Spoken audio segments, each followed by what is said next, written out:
केंद्र की मोदी सरकार अपने अंडर में सारी चीजों को कर लेना चाहती है, जिसके चलते तमाम अधिकारियों को अपने तरीके से इस्तेमाल किया जा सके।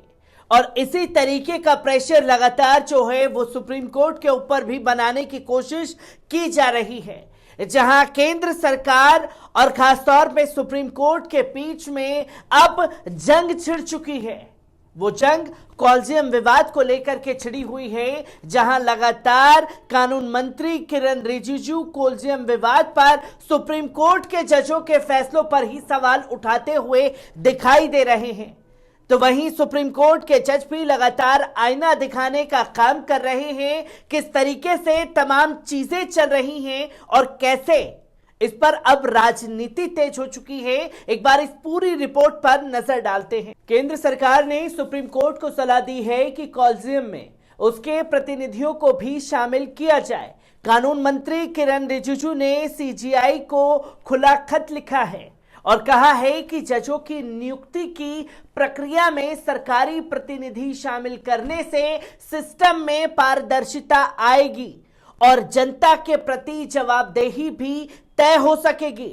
जहां कानून मंत्री किरण रिजिजू ने साफ तौर पर कहा है कि पिछले साल नवंबर में कहा गया था कि कॉलेजियम सिस्टम में पारदर्शिता और जवाबदेही की कमी हो रही है। उन्होंने कहा था कि हाईकोर्ट में भी जजों की नियुक्ति प्रक्रिया में संबंधित राज्य सरकार के प्रतिनिधियों को शामिल किया जाए। लोकसभा उपाध्यक्ष भी कह चुके हैं कि सुप्रीम कोर्ट अक्सर विधायिका के कामकाज में दखलंदाजी करता रहता है।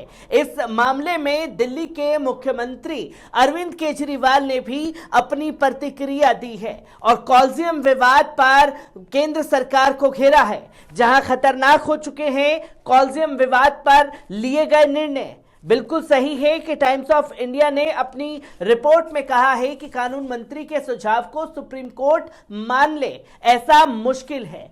सीजीआई चंद्रचूड़ की अगुवाई वाले कॉलेजियम में 5 और सदस्य हैं। इनमें justice Sanjay Kishan Kaul, justice S Abdul Nazeer, justice KM. Joseph, justice M.R. Shah और जस्टिस संजीव खन्ना शामिल हैं। पहले इसमें सीजीआई के अलावा 4 और जस्टिस थे, जिनमें कोई भी सीजीआई का उत्तराधिकारी बिल्कुल नहीं था। इसलिए बाद में जस्टिस संजीव खन्ना को 6वें मेंबर के तौर पर कॉलेजियम में शामिल किया गया था, जो कि सीजीआई के उत्तराधिकारी हैं। कॉलेजियम इस सुझाव को सुप्रीम कोर्ट सरकार की national judiciary appointment commission act यानी कि NJAC लाने की सरकार की नई कोशिश के तौर पर देख रही है। NJAC को 2014 में संसद में पास किया गया था, लेकिन अक्टूबर 2015 में सुप्रीम कोर्ट की 5 जजों की बेंच ने इसे असंवैधानिक करार दिया और जिस NJAC को सुप्रीम कोर्ट 2015 में असंवैधानिक कह चुका है, उसमें जजों की नियुक्ति को लेकर कई बदलाव किए गए थे। इसमें NJAC की अगुवाई CGI को करनी थी। इनके अलावा 2 सबसे वरिष्ठ जजों को रखा जाना था। इसके अलावा कानून मंत्री और 2 प्रतिष्ठित लोगों को NJAC में रखे जाने की व्यवस्था भी की गई थी, जहां प्रतिष्ठित लोगों का चयन प्रधानमंत्री, नेता विपक्ष और सीजीआई के पैनल को करने की व्यवस्था थी। अभी जजों की नियुक्ति पर रिजिजू का पत्र ऐसी ही व्यवस्था के लिए माना जा रहा है। आपको बता दें कि सुप्रीम कोर्ट की पूर्व जज रूमा पाल के करीब 1 दशक पहले कॉलेजियम सिस्टम की आलोचना की थी, जहां उन्होंने कहा था कि कॉलेजियम प्रक्रिया ने ऐसी धारणा बनाई है कि आप मेरा बचाव करो, मैं आपका बचाव करूंगा। कॉलेजियम प्रक्रिया से एक जज की उच्च अदालत में नियुक्ति होती है। यह प्रणाली देश के सबसे रहस्यों में से एक बन चुकी है। केंद्र सरकार पर आरोप लग रहे हैं कि वो कॉलेजियम की ओर से भेजे गए नामों को मंजूरी देने में देरी कर रही है, जहां सरकार के पास कॉलेजियम की ओर से भेजी गई करीब 104 सिफारिशें लंबित हैं। पर मामला सुप्रीम कोर्ट पहुंचा तो अदालत ने सरकार से लंबित नामों को जल्द निपटाने को कहा था। जहां कानून मंत्री किरण रिजिजू ने कॉलेजियम प्रणाली पर सवाल उठा दिया। जब खुद पर सवाल उठने लगे, उन्होंने कहा कि जजों की नियुक्ति में सरकार की बहुत सी समिति भूमिका है, जबकि जजों की नियुक्ति करना सरकार का अधिकार है। रिजिजू ने कहा कि संविधान के मुताबिक जजों की नियुक्ति करना सरकार का काम है, लेकिन 1998 में सुप्रीम कोर्ट ने अपना कॉलेजियम सिस्टम शुरू कर दिया। दुनिया भर में कहीं भी जज दूसरे जजों की नियुक्ति नहीं करते हैं। जजों का मुख्य काम है न्याय देना, लेकिन मैंने नोटिस किया है कि आधे से ज्यादा समय जज दूसरे जजों की नियुक्ति के बारे में फैसले ले रहे होते हैं। इससे न्याय देने का उनका मुख्य काम प्रभावित होता है। जहां कॉलेजियम सिस्टम को लेकर जारी बयानबाजी के बीच सुप्रीम कोर्ट ने साफ तौर पर कहा था कि इसके खिलाफ टिप्पणी ठीक नहीं है। यह देश का कानून है और हर किसी को इसका पालन करना चाहिए। वहीं जजों की नियुक्ति में देरी पर सुप्रीम कोर्ट ने नाराजगी जताई थी, जहां कोर्ट ने साफ तौर पर कहा कि कॉलेजियम की ओर से भेजे गए नामों को होल्ड पर रखना स्वीकार्य नहीं है। यह रवैया अच्छे जजों का नाम वापस लेने के लिए मजबूर करता है।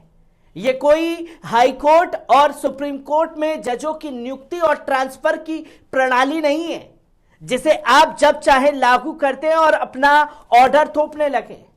कॉलेजियम के सदस्य जज ही होते हैं। वे प्रधानमंत्री और राष्ट्रपति को नए जजों की नियुक्ति के लिए नामों का सुझाव भेजते हैं। मंजूरी मिलने के बाद जजों को अपॉइंट किया जाता है। देश में कॉलेजियम सिस्टम साल 1993 में लागू हुआ था। कॉलेजियम में 5 सदस्य होते हैं। सीजीआई इसमें प्रमुख होते हैं। इसके अलावा 4 मोस्ट सीनियर जज होते हैं। अभी इसमें 6 जज हैं। कॉलेजियम ही सुप्रीम कोर्ट और हाई कोर्ट में जजों की नियुक्ति और उनके नाम की सिफारिश केंद्र से करता है। अब केंद्र सरकार अपने चुने हुए जजों को सुप्रीम कोर्ट में भेजना चाहती है ताकि अपने अकॉर्डिंग सारे फैसलों को ढलवा सके। पर कहीं ना कहीं सरकार को यह डर है कि जो जज अभी बने हुए हैं वो कोई फैसला ऐसा उनके खिलाफ ना दे दे जिसके चलते पूरी भद सरकार की पिट जाए। और उसी चीज को बचाने के लिए तमाम तरीके के पैंतरेबाजी, तमाम तरीके के हथकंडे केंद्र सरकार की तरफ से उठाए जा रहे हैं, ताकि एक सोशल प्रेशर सुप्रीम कोर्ट के जजों के ऊपर बनाया जा सके कॉलेजियम विवाद को लेकर के। पर यहां सुप्रीम कोर्ट ने साफ तौर पर केंद्र सरकार के उस फैसले को खारिज किया और यह कहा कि देश में 1993 से कॉलेजियम विवाद चल रहा है। पर आप एक नई बहस को जन्म देने की लगातार कोशिश कर रहे हैं, जिसके चलते सुप्रीम कोर्ट और केंद्र सरकार के बीच जबरदस्त तरीके से तनातनी चल रही है। और इसी तनातनी के बीच राजनीति भी तेज हुई है। तो वहीं कानून मंत्री किरण रिजिजू ने खुला खत सीजीआई को लिख दिया है। अब सीजीआई का किस तरीके से रिएक्शन इस पर आएगा, यह सबसे बड़ा सवाल खड़ा करता है। मैं ऐसी ही खबरों से आपको रूबरू कराता रहूंगा। कमेंट बॉक्स में आखिर के अपनी राय देना ना भूलिएगा। शुक्रिया।